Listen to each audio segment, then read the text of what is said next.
Welcome to big news. నేను మీ గౌసుద్దీన్ షేక్. ఉన్నదే రాస్తా, చూసిందే చెప్తా. करना पड़ेगा बहनों और भाइयों, कुछ महीनों में यहाँ पे भी चुनाव आएगा। मैं हर रोज पिछले 2 हफ्तों से कर्नाटका में प्रचार के लिए जा रही हूँ। आज आखिरी दिन है। वहाँ खूब भाषण देके आई हूँ और क्या कहती हूँ मैं वहाँ, आप भी सुन लीजिए कि देखिए, ये प्रदेश, ये देश आपका है और खास तौर से तेलंगाना, जहां पे आपने युवाओं ने बलिदान दिया इस प्रदेश को बनाने के लिए, ये आपका है। इसकी सुरक्षा, इसको संभालना, इसके भविष्य को मजबूत बनाना आपका भी कर्तव्य है। सबसे बड़ी जिम्मेदारी आपकी है। जब आप एक सरकार को चुनते हैं तो अगर आप जागरूक नहीं बनते, अगर आप ये नहीं देखते कि इस सरकार ने हमारे लिए क्या किया, कैसी स्कीम्स बनाई, हमारी आज परिस्थितियां कैसी हैं, पहले से सुधरी हैं कि पहले से ज्यादा मुश्किल परिस्थितियों में हैं हम, और उस जागरूकता के साथ आप नई सरकार नहीं चुनेंगे, तब नुकसान किसी नेता का नहीं होगा बहनों और भाइयों, नुकसान आपका होगा। नुकसान मेरी बहनों आपका होगा, आपके बच्चों के भविष्य का होगा। तो ये चीजें बहुत गहराई से आपको समझनी चाहिए। आपने अपना पूरा आंदोलन देखा। आज आप यहाँ पे जब मुझे कहते हैं कि मैं इंदिरा अम्मा जैसी एक नई इंदिरा अम्मा हूं,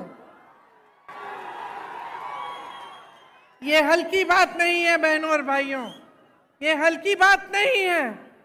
जब आप ऐसे कहते हैं तो मुझे अपनी जिम्मेदारी का एहसास होता है, क्योंकि आप उस महिला को याद कर रहे हैं जो 40 साल से पहले ही गुजर चुकी हैं, शहीद हो गई देश के लिए 1984 में। आज हम 2023 में हैं, लेकिन आप उनको श्रद्धा के साथ, श्रद्धा पूर्वक, प्रेम के साथ याद कर रहे हैं, और आप अभी भी आशा रख रहे हैं कि उनकी तरह कोई आपकी मदद करे, क्योंकि वो एक ईमानदार नेता थी, अपनी देश के लिए समर्पित थी और आपके भविष्य के लिए समर्पित थी। तो जब आप ऐसा कहते हैं तो मेरे मन में एक बहुत बड़ी जिम्मेदारी का एहसास होता है कि आपके सामने खड़े होकर मैं ना झूठे वादे कर सकती हूँ, ना झूठी बातें बता सकती हूँ, और आपके सामने जब मैं खड़ी होती हूँ तो ईमानदारी से मैं सच बोलना चाहती हूँ, और मैं यही कहना चाहती हूँ जिसमें आपकी भलाई है।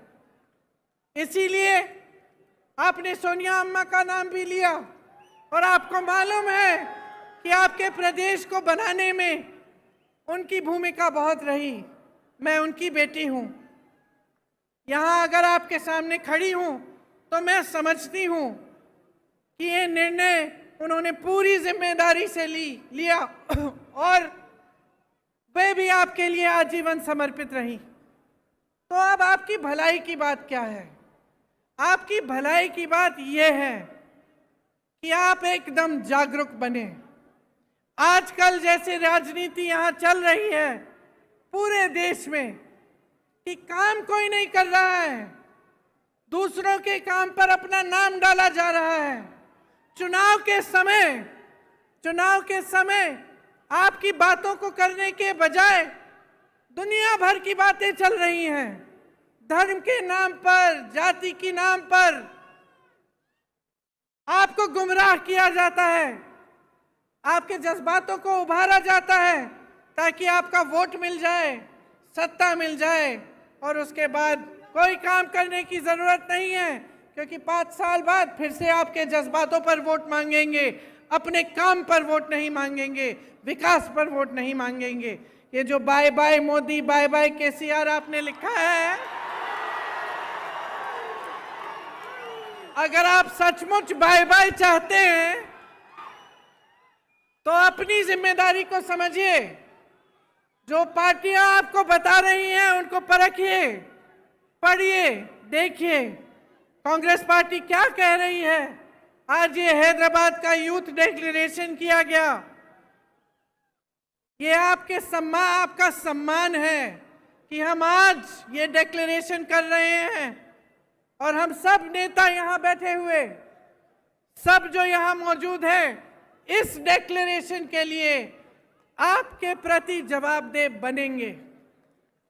अगर हमारी सरकार बनेगी, 5 साल बाद ये काम नहीं किए गए तो हमें निकाल देना।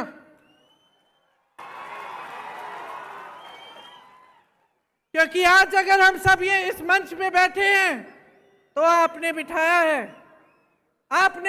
है और इसका एहसास हम सबके दिलों में होना चाहिए। इस यूथ डिक्लेरेशन में ये कहा है हमने कि आंदोलन में शहीदों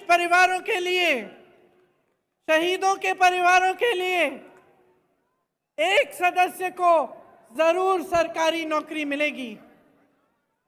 हम ये भी कह रहे हैं कि शहीदों के माता पिता या उनकी पत्नियां को 25,000 रुपए की मासिक पेंशन दी जाएगी। 2 लाख सरकारी पद जो आज खाली पड़े हैं, इनको 1 साल के अंदर अंदर हम भरना चाहते हैं और इसका पूरा प्रयास करेंगे। जो SC, ST, OBC का बैकलॉग है भर्तियों में, इसको हम पूरा करेंगे। भर्ती के लिए हर साल एक जॉब कैलेंडर बनाया जाएगा। इसमें आपको पता चलेगा कि भर्ती के इम्तिहान कब हैं और इनके रिजल्ट कब आएंगे, ताकि स्कैम्स और घोटाले कम हों। बेरोजगार युवाओं के लिए हर महीने 4,000 रुपए बेरोजगारी भत्ता हम कह रहे हैं देंगे। और ये उस तरह का भत्ता नहीं होगा जो आज तक आपने देखा नहीं है, जो KCR जी ने आपको वादा करके बताया था। हम ये निर्णय ले रहे हैं कि आपको मिलेगा और ये हम पूरा प्रयास करेंगे कि जल्दी से जल्दी अगर सरकार बने तो ये काम शुरू होगा।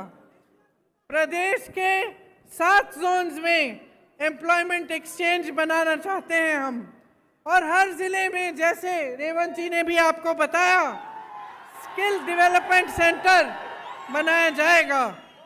तेलंगाना में सरकारी सहायता पाने वाली प्राइवेट कंपनीज की भर्तियों में तेलंगाना के युवाओं को 75% आरक्षण मिलेगा। स्पेशल गल्फ सेल बनेगा, जिसमें जो गल्फ के देशों में रोजगार के रास्ते बनते हैं, उनकी सुविधा आपके लिए बनाई जाएगी। शिक्षा को बढ़ावा दिया जाएगा। इन्होंने शिक्षा की बजट कम की है। आप सोचिए कि किस तरह का भविष्य बनाना चाहते हैं आपके लिए, अगर स्कूल ही नहीं खुलवा रहे हैं, अगर शिक्षा की बजट कम हो रही है।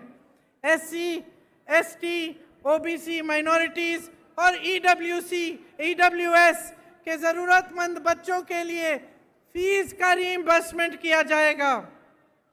जो 4,000 करोड़ सरकार के ड्यूज हैं वो क्लियर किए जाएंगे।